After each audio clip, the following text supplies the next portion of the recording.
सोचो कभी रात में आपने किसी से लिफ्ट मांगा और लिफ्ट के बदले वो आपकी पूरी उम्र खा जाए।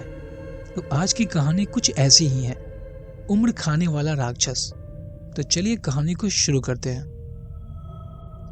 मेरा नाम आदित्य है और मैं कॉलेज का स्टूडेंट हूँ।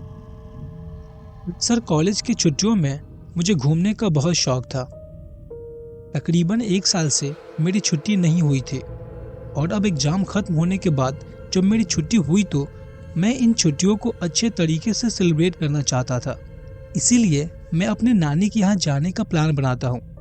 मैं अपने मम्मी पापा से पूछता हूँ और अगले दिन ही अपना सामान पैक करके नानी के घर की तरफ निकल जाता हूँ। बस स्टैंड पर तकरीबन दोपहर के 2 बजे पहुँच चुका था और 2 बजे मेरी बस थी जिसमें मैं चढ़ चुका था।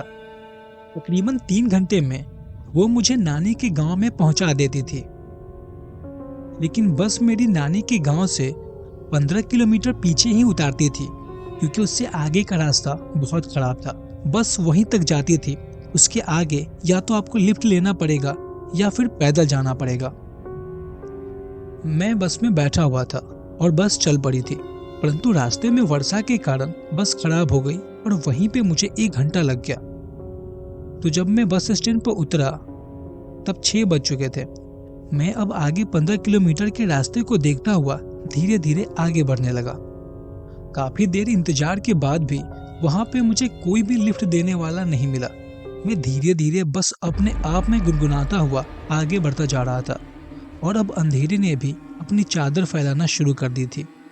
काफी देर चलने के बाद मुझे कोई भी पीछे से वाहन आता दिखाई नहीं दिया। अब अंधेरा बिल्कुल छा चुका था, इसीलिए मैंने अपने जेब से अपना मोबाइल निकाला और उसकी टॉर्च जलाई और चलने लगा। कुछ देर बाद ही मुझे पीछे से एक हॉर्न की आवाज़ सुनाई दी। मैंने जब पीछे मुड़ के देखा तो मुझे दूर 2 हेडलाइट चमकती हुई दिखाई दे रही थी। वो मेरी तरफ ही बढ़ रही थी।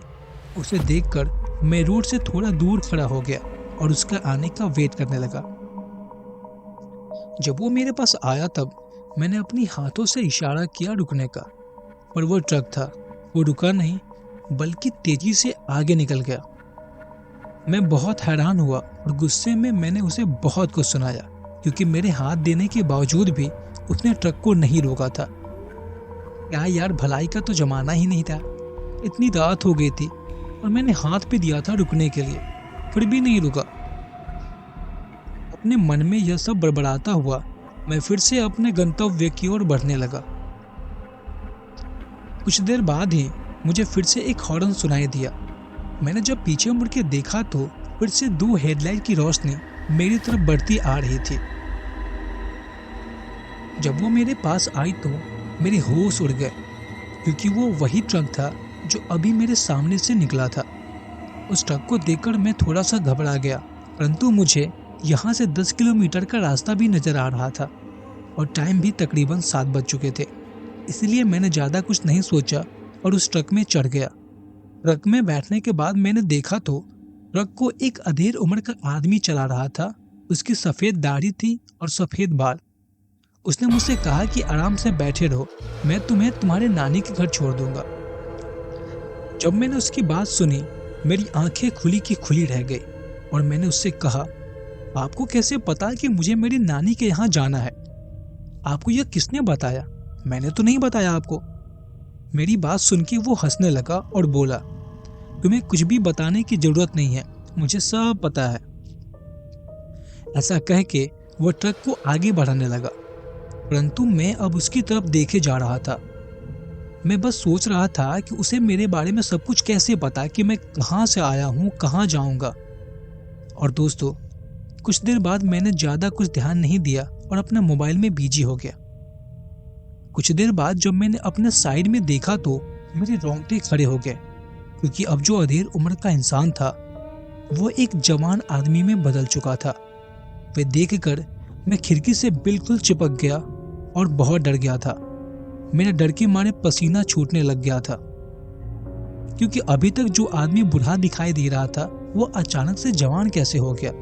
उसने मेरी तरफ मुड़ के देखा और हंसने लगा। उसे देखकर मैं बहुत ज्यादा डर चुका था, परंतु मैं ट्रक से नीचे भी नहीं उतर सकता क्योंकि ट्रक का रफ्तार बहुत तेज था। मेरे ऐसे डरते हुए देखकर उसने मुझसे कहा, क्या तुम यही सोच रहे हो कि मैं अचानक से जवान कैसे हो गया? कोई बात नहीं, मैंने तुम्हारी उम्र खा ली है। अब तुम सिर्फ 10 दिनों के मेहमान हो।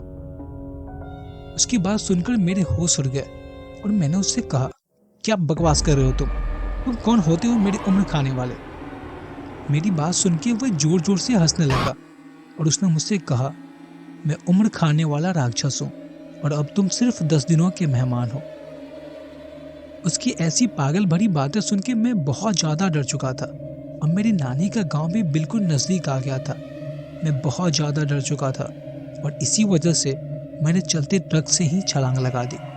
मैं धड़ाम से नीचे रोड पर जाके गिरा और जोर से गिरने के कारण मैं वहीं पे बेहोश हो गया था। अगले दिन जब मुझे होश आया और मैंने अपनी आंखें खोली तो मैंने देखा कि मैं अपने नानी के घर पे हूँ और सभी मेरे आसपास झुंड बनाकर खड़े हुए हैं। सभी लोग सवालों की लाइन लगाए बस मुझे ही देख रहे थे। जैसे ही मैं होश में आया, सभी ने अपना अपना सवाल पूछना शुरू कर दिया। मैं वहां पर कैसे पहुंचा और वहां पे मैं बेहोश क्यों हो गया और मुझे इतनी चोट क्यों लगी? उन सभी की बातों को सुनकर मैं बैठ गया। मैंने सबसे सारी बातें बताई कि मुझे वो ट्रक वाला कैसे मिला और उससे मेरी क्या बात हुई, मैं कैसे चलती ट्रक से नीचे कूद गया। मेरी बातों को सुन के नानी के होश उड़ गए। उन्होंने मुझसे कहा कि क्या तुम उस उम्र खाने वाले राक्षस से मिले थे? मेरी हाँ में जवाब सुन के नानी बहुत घबरा चुकी थी। वो मुझे उसी दिन पास के गांव में एक पंडित के पास ले गई और पंडित जी ने कुछ झाड़ फूक किया और मेरे हाथों पे एक धागा बांध दिया। पंडित जी ने कहा कि अगले 10 दिन से पहले इस धागे को अपने हाथों से नहीं खोलना है, उसके बाद सब कुछ ठीक हो जाएगा। दोस्तों, मुझे ज्यादा कुछ इस पर विश्वास नहीं था, परंतु जो मेरी आंखों के सामने हुआ था मैं उसे झुठला नहीं सकता था। जल्द ही 10 दिन बीत गए और 11 दिन मुझे कुछ नहीं हुआ। बाबा का दिया हुआ ताबीज मेरे काम कर गया।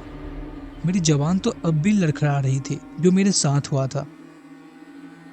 वो भूलने वाली घटना नहीं थी।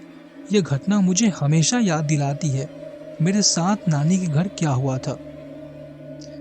तो दोस्तों, आज की कहानी में बस इतना ही। आशा है आप लोगों को ये कहानी अच्छी लगी होगी। अगर आपने भी कभी पैरानॉर्मल एक्टिविटी को फील किया हो, आप मेरे दिए हुए ईमेल पर मुझे भेज सकते हैं। मिलते हैं अगले कहानी में। तब तक के लिए जय हिंद।